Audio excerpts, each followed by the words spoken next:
महर्षि कश्यप ने राजा दक्ष प्रजापति की 17 पुत्रियों से विवाह किया, लेकिन महर्षि को अपनी सभी पत्नियों में से कद्रु और विनता सबसे ज्यादा प्रिय थी।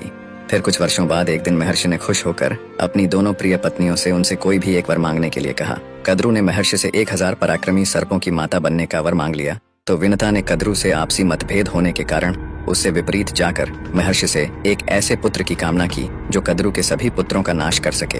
फिर महर्षि के वरदान के कुछ वर्षों बाद कद्रु ने 1000 अंडे दिए और फिर बाद में कद्रु सभी महाबलशाली सर्पों की माता बनी, जिसमें प्रमुख रूप से शेष नाग वासुकी समेत कालिया नाग भी था। और वहीं विनता ने महाबलशाली गरुड़ को जन्म दिया। इसके बाद कुछ वर्षों में सभी बलशाली सर्प समय के अनुसार बड़े हुए और सिद्धियां प्राप्त करने के लिए अपने अपने रास्ते चले गए। जैसे कि शेष नाग सिद्धियां प्राप्त करने के बाद भगवान विष्णु के महासेवक बन गए और वहीं वासुकी महादेव के सेवक बन गए, और वहीं सबसे अलग कालिया नाग ने कुछ ही वर्षों में अपने विष को और भी ज्यादा विनाशकारी बना लिया और कई महासापों को युद्ध में हराकर कई विवाह भी कर लिए और रमण द्वीप का राजा बन बैठा। इसके बाद वहीं गरुड़ ने अपने दम पर सबसे बड़ी सिद्धि हासिल की और भगवान विष्णु के वाहन बन बैठे और फिर अपने माता विनता के कहने पर निकल पड़े तमाम नागों का विनाश करने।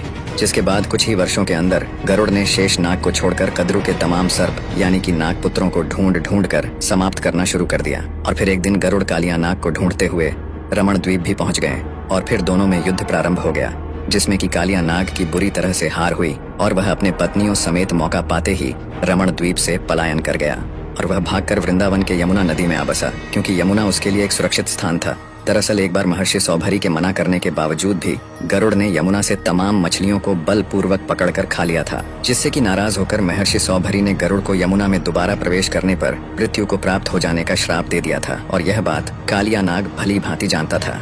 इसके बाद से ही कालिया नाग वृंदावन के यमुना में राज करने लगा और समय बीतने के साथ साथ वह क्रूर भी बनता गया।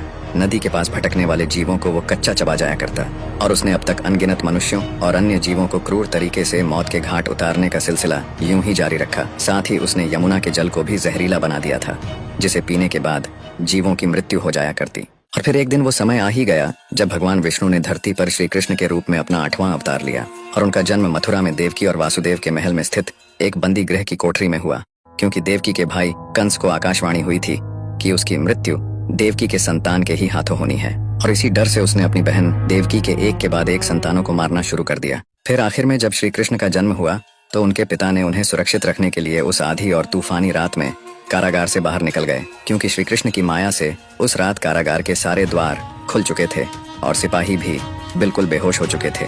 फिर वासुदेव श्री कृष्ण को एक टोकरी में सुलाकर यमुना नदी को पैदल ही पार करते हुए लगभग 15 किलोमीटर तक गोकुल लेकर आते हैं और उन्हें नंद बाबा और माँ यशोदा के पास छोड़कर वापस कारागार को लौट जाते हैं।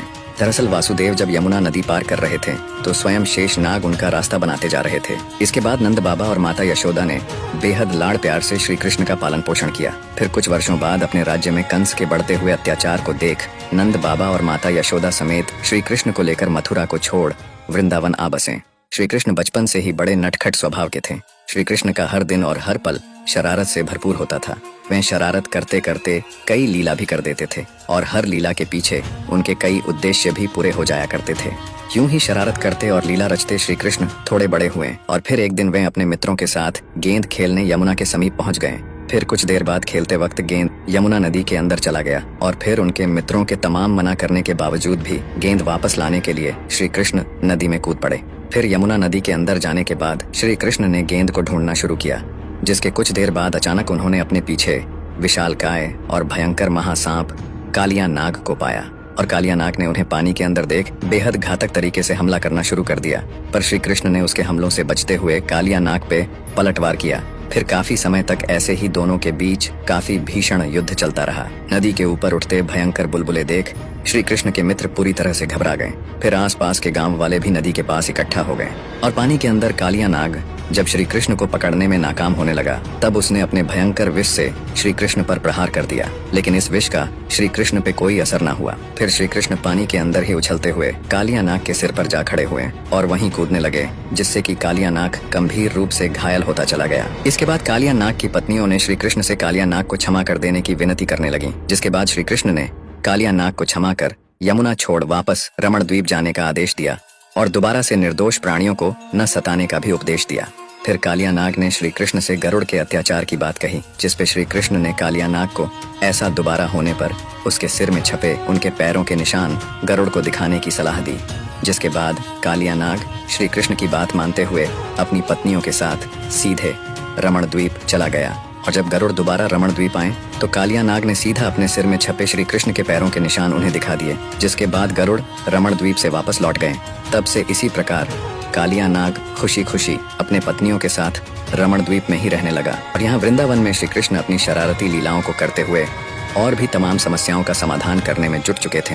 वीडियो पसंद आए तो कमेंट करके फॉलो कर लें और लाइक करना ना भूलें।